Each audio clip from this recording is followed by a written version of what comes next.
Hi, now I'm going to start. So as I said, this is an extension. This is program 6A on page 9.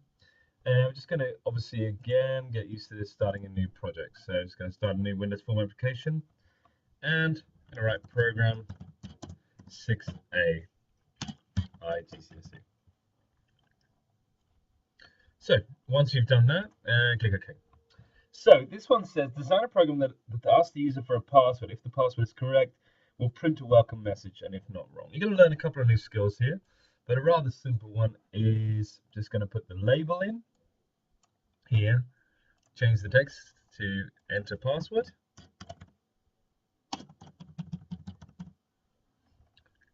change the name to label password. Then we need, because the user is going to enter some details, we need a text box. Here I'm going to call this txt password, and we're going to check the password. So that's a button, CMD, check, pass, and just go down here and type in check password. Good. So that's the program. Very simple. Now we're going to write the code behind this button here.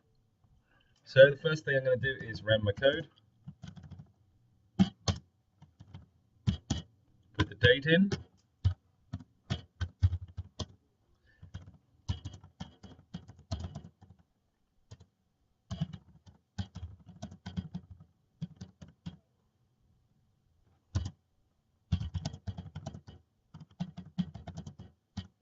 So that's what we're going to do today. So the first thing I'm going to do is dim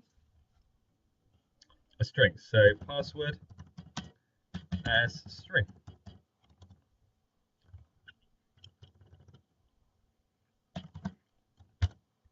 Set password as string. You can't actually have spaces in the password in the variable names. You have to use underscore. And get entered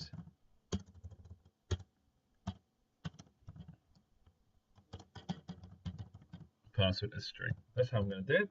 First thing I'm going to do is set password is equal to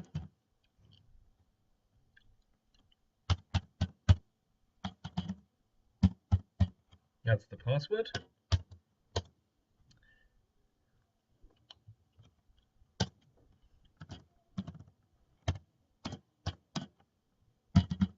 Now I'm going to make the entered password equal to the text of the text password.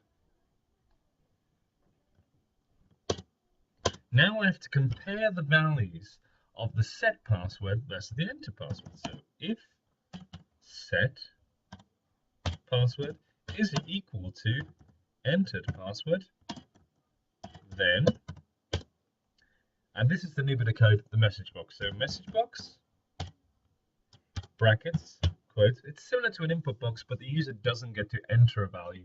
It just displays a message, hence the name message box. Message box, correct password.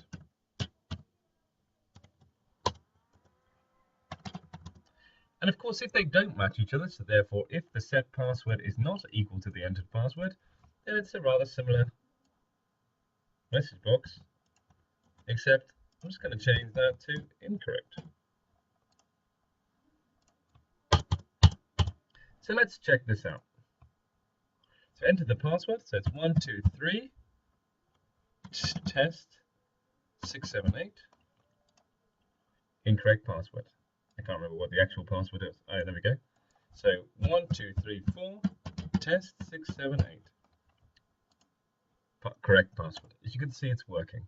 Now, one of the problems is that you're entering a password. And when you enter a password, it's unusual that the user can see the characters in the text box. So there's a setting for that. So let's do that now, just to make this program just perfect. So click on the text box, and if you scroll on the properties bar, you'll find just down in the P section, password char. And whatever character you put in there, that will replace the text that you're writing and hide the values that you're entering. So here we go. And now 1, 2, 3, 4, test 6, 7, 8, and you can see it's all in asterisks because that's the character we entered down here. Check password, correct password. So you can see that is how you have password checking. But we call this hard-coded because this line here is hard-coded. And when the program is running, it is impossible to change this password. Okay, so that's the first thing I wanted to show you, hard-coded password. That is program 6A.